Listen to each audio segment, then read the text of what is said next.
So yesterday where we left off was we started talking a little bit about how do we approach a counting method question if we don't really know what we're dealing with. Okay, we don't know, is this a permutation? Is this a combination? If it is a permutation or if it is a combination, what type of permutation question is it? What type of combination question is it? Okay. So we started talking a little bit first about, well, what is a permutation? What is a combination? We defined those things, right? So we spoke about a permutation as an arrangement of objects where order is important, whereas a combination is more like a grouping where order isn't important. We listed a few of the examples of permutations, and there are more than this, right? So things like lineups, awards or races where people are coming first, second, or third, or fourth or fifth, or sixth or seventh. Anything where there's positions, right? So it could be a committee, like a president, vice president, secretary. It could be like a sports team where you have a goalie and a forward and a defender. Okay, those are all permutations. It could be a passcode or a phone number or a license plate, right? The order of the digits in all of those things is important. Okay. Combination, on the other hand, order is not important. Okay, so a team or a committee where there aren't positions, or anything where things are going into the same pot or the same bag, like marbles in a bag, or fruit going into a bowl in a fruit salad, or something going into the blender for a smoothie, or when you're making a soup, for example. Okay, things like that, order is not important. Okay, and then we left off for the day by just looking at a bunch of situations and deciding whether or not these were combinations or permutations. So we were just sort of classifying them. And what I want to do now is just sort of add a little bit of an extra note. So I'm going to add a page in here. Because when you're approaching these questions, this is sort of the most important thing that you can do. And this is really the process of diagnosing the question. And so what I'd like to do, and this is something that you should find a place to write down somewhere. I don't know, maybe on the back of your note of your booklet, or I don't know where you guys can find some space, is just kind of make almost like a checklist or a flow chart as to what we're really looking for here when we just get any type of question. Because I'm just going to flip forward in a little bit. What we're going to do for most of the rest of class is there's a bunch of practice questions here. They go on, there's about 12 of them or something like that. I'm going to get you guys to practice 12 questions or 13 or whatever, however many there are, I can't remember. These are all jumbled up. You don't know what you're dealing with. It's just like, here's the question, figure it out. I'm not going to tell you, oh, by the way, this is a combination question. Okay, so going through this process of what are we dealing with is the most important part of solving a problem. And it's typically what a lot of students find the most difficult. Okay, so the first thing that we really need to do when we're solving these is make the distinction between permutation and combination. Okay, so when you're given a problem, that's the first thing that you should be trying to figure out. Am I dealing with a permutation or am I dealing with a combination? That's the first question we're going to ask.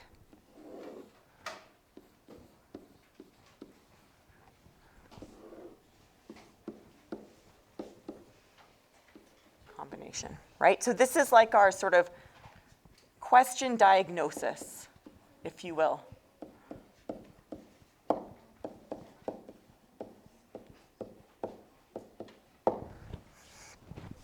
Is it a permutation or is it a combination?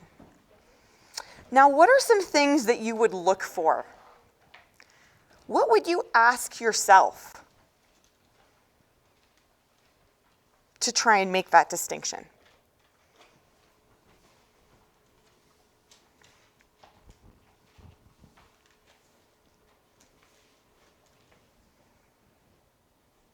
Yeah. Yeah, there you go. Is the order of the objects important? Right? If I were to reorder the objects, would they be different? Okay, so when you're trying to make that distinction, you want to ask, is order important? Okay, now sometimes it's obvious. Sometimes it's less obvious. Okay, right? If you're looking at something where there's positions versus not positions, that's usually a little bit more obvious. Okay? If you're looking at a passcode where you have to enter in the first digit first, and then the second digit, and then the third digit, and then the fourth digit, that one's usually a little bit more obvious. Okay? Now, if we go back, though, to what we were looking at yesterday, with these first 2 points, there are 8 horses in a race. What's the number of ways that 3 horses can be selected to place in the top 3? If I didn't have this second question here, there are 8 horses in a race, what's the number of ways that 3 horses will place first, second, and third? If you don't have the second question to contrast it to the first, that's where the waters get a little bit murkier, right? So you have to kind of slow yourself down and say, okay, top 3. If they changed the order of first, second, third, would the same people still be in the top 3? And it's easy in this particular question, if you don't have the second one to contrast it to, this is one where I can see people thinking that this one would be a permutation. Okay? So that can be, I can see how, some of them are more obvious than others. But yes, this is the first question that you should look at. Another thing that you can think about, and this is something that I spoke to yesterday, is a sort of a key sign of if it's a permutation is, are things going to different places? Are the objects going to different places? So what I mean by that is in a passcode, right? The digits are going to different places. In your bank PIN number, right? If you go to the ATM, there's a 4-digit PIN code that you have to enter to take money out. The 4 digits in that PIN code are going to different places. There's the first place, the second place, the third place, and the fourth place. Okay, they're going to different spaces. Whereas in a combination, everything goes into the same bowl or the same pot. So that's another thing that you can kind of use to make that distinction. Okay, so another question, are the objects going to different places?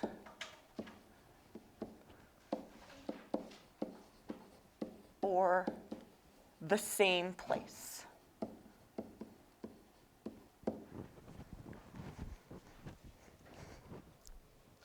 Okay?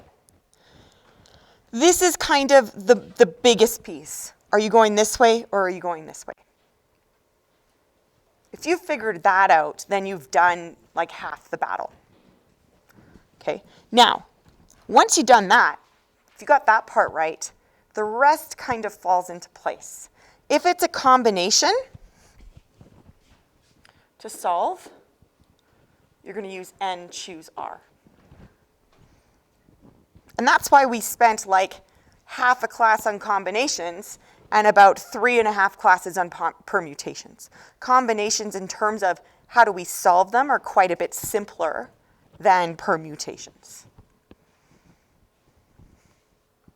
With permutations, we can have a whole bunch of different types of problems. Okay? We can have problems where, most of them are the ones where we have to use a space for every object. Okay?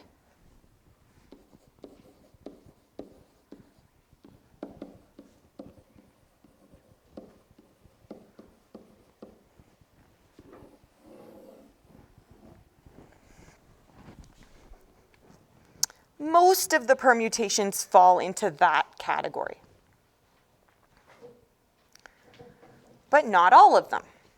We saw a couple of other types of problems that are also permutation problems that we have to solve a bit differently. One of them was the group within the group problem.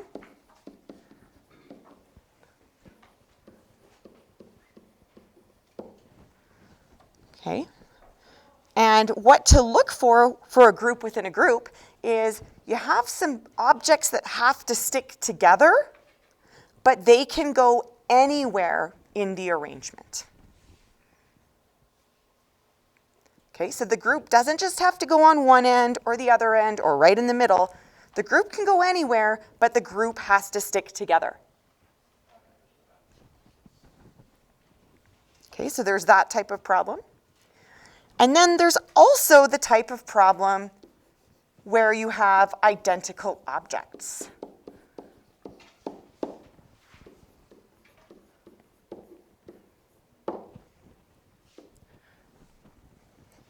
Okay, and the type of problem with identical objects is when you have like a word like my last name, like Oppenheim, where you have like two P's and two E's. And so you have to divide out the number of ways that you could arrange the two P's, right? And the two E's. And I'm trying to think, do I have any other repetition in there? I don't think so. I'm trying to visualize the spelling of my name in my head.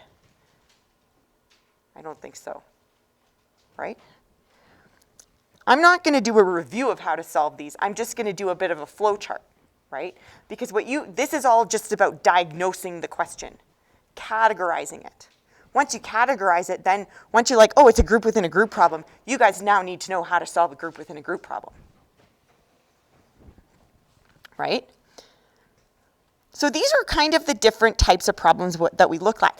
And also, within the identical objects, a variation of the identical objects that we looked at were the pathway questions, right? The Pascal's triangle type questions that you can use, you can treat as identical objects, where the identical objects are the number of blocks in each direction that the person is moving, or you can use a Pascal's triangle to solve them, right? So this is kind of like a variation on this, but it's the pathway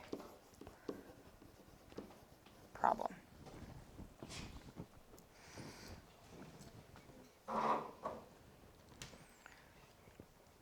Okay. Now, this is kind of diagnosing the question.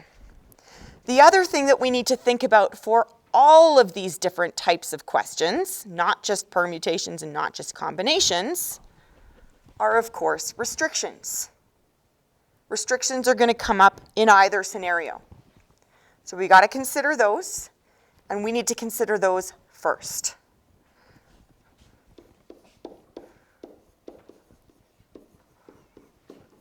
For all problems,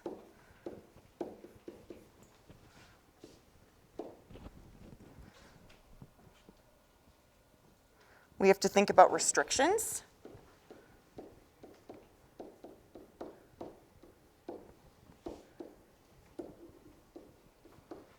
I'll deal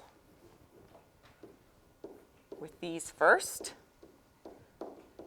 Okay, so if it's like a space problem, we're going to deal with the spaces where there's restrictions first.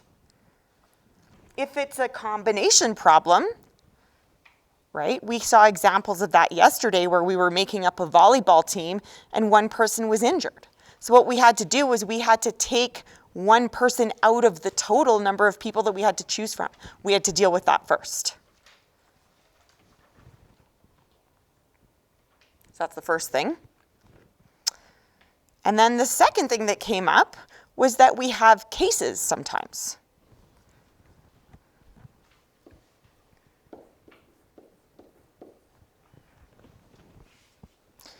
And what words should we look out for when we're dealing with cases?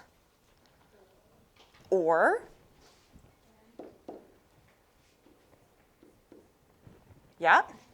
And, was there anything else? At least, at most. So, or, at least, and at most.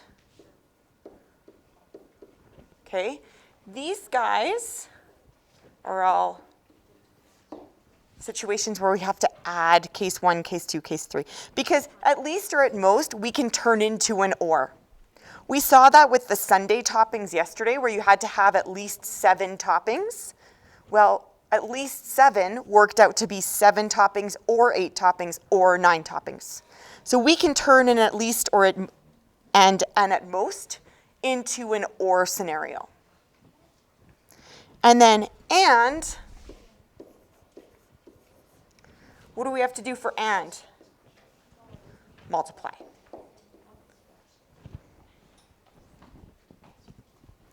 Okay, so this is kind of a nice, handy little guide that you can use as you're approaching problems that are all jumbled up as you're working through them, right? Now, if you forget, if you're like, okay, I've diagnosed it, I know it's a case of identical objects, and you forget how to do it, then you go look it up. And that's okay. And once you start looking them up enough, then you'll be like, oh, I remember how to do this. No big deal. Okay? All right, so let's just see. What do we want to do? Questions about that so far? Do I want to do this one?